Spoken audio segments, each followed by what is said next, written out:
Alright, I'm going to help you guys improve your skateboarding a little bit today. Maybe, maybe not. It might not help you at all. But I am definitely going to try. And this isn't a trick tip. I'm not going to teach you where to put your feet. I'm not going to tell you how to skate or anything like that. I'm going to teach you more about yourself, hopefully. Maybe you already know. Hopefully you already know, because this is really something that I feel like everybody needs to know about themselves.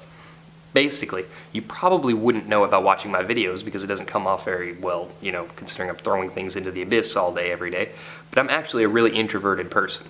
I do a lot of self-reflection, lots of reading. I prefer to spend time by myself. You can ask any of my friends. I'm a really hard guy to get a hold of sometimes. I've got friends that have parties constantly, and I don't go to them because I'm not interested in them. They just drain me. I find my energy from within, where extroverts tend to kind of feed off of the energy of other people. And that's something that's really important to know about yourself, because especially as a skateboarder, it teaches you how to get yourself stoked to do new things. For me, I've got to find it within myself. You know, for an extrovert, they see their friend land a trick and then boom, they're hype, they're ready to go, they're ready to skate, it's on. For me, I've got to land some of my own tricks, and if I'm having a bad day, if I'm not landing my tricks, it might take a little bit longer for me to get going and to really get into the zone. But once I'm there, I don't need anybody else to keep me there. I can skate all day, every day, as long as I want, as long as I can get into that zone. Extroverts can't necessarily do that. You won't see extroverts skating by themselves too much. A prime example of an introvert would be like Rodney Mullen. That dude used to skate for hours on a little concrete pad all by himself, didn't care what was going on in the rest of the world. It was all just about that little wooden toy and that little patch of cement and landing new tricks and figuring new things out. And part of that is that he was able to kind of really focus on what he was doing with the board, figure out how to do certain things with it, where to position his feet. He didn't have anybody to go look to learn these tricks. He had to actually invent them. So if it wasn't for introverts, we wouldn't have a lot of the tricks that we do today. But at the same time, if it wasn't for extroverts, we wouldn't have a lot of the amazing video parts that we watch, because introverts are fun to watch skate, but we're really low energy for the most part, and that comes across on my channel sometimes. I used to be a little bit more outgoing, a little bit more extroverted, but that was because I was in school still and I was forced into these situations, and I kind of made myself be that way. That wasn't the real me. So that's why my videos have kind of calmed down since I got out of school, like a long time ago. 8 years ago? Yeah, 8 years ago. Been a long time.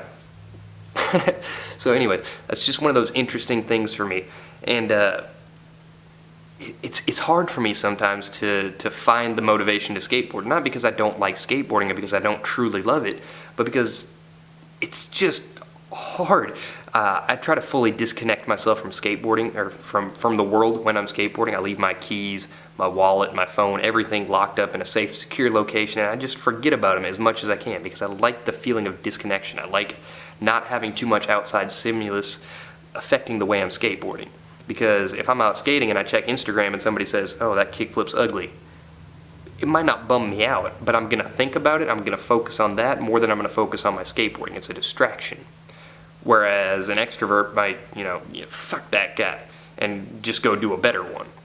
And that's obviously not the perfect example. I'm not a psychologist, I'm not a psychiatrist, I'm not a scientist. I'm just a dude that reads too much on the internet. And I'm trying to teach you guys some new things, trying to help you figure out who you are, the way you respond to certain situations, because it can actually be very beneficial to your skateboarding. It's something that once you figure it out, you kind of figure out everything about yourself. It's not everything, it's not total enlightenment or anything like that, but it is kind of a big deal to know whether or not you're an introvert or an extrovert. And I feel like I keep just saying these words and talking in circles, and I don't mean to. So I'm going to end this video, but I do want to know, what are some other pros, or who are some other pros that you think are introverted or extroverted? Because there's some that are, really prime examples of one or the other. And there's some that are really hard to figure out. Like, sometimes you think they might be one, sometimes you think they might be the other, and that's a possibility too, because the world isn't black and white. There's all kinds of different shades of gray in between, and that's something you guys need to remember. So, I hope you enjoyed this video. I hope you learned something. Actually, I hope you didn't learn something. I hope you already knew this, but for those of you that didn't know it, I hope you enjoyed it. And I hope you comment, I hope you rate, I hope you subscribe, and I hope you share this video with anybody that you think that would be of any sort of benefit. Yeah. I'll talk to you guys later.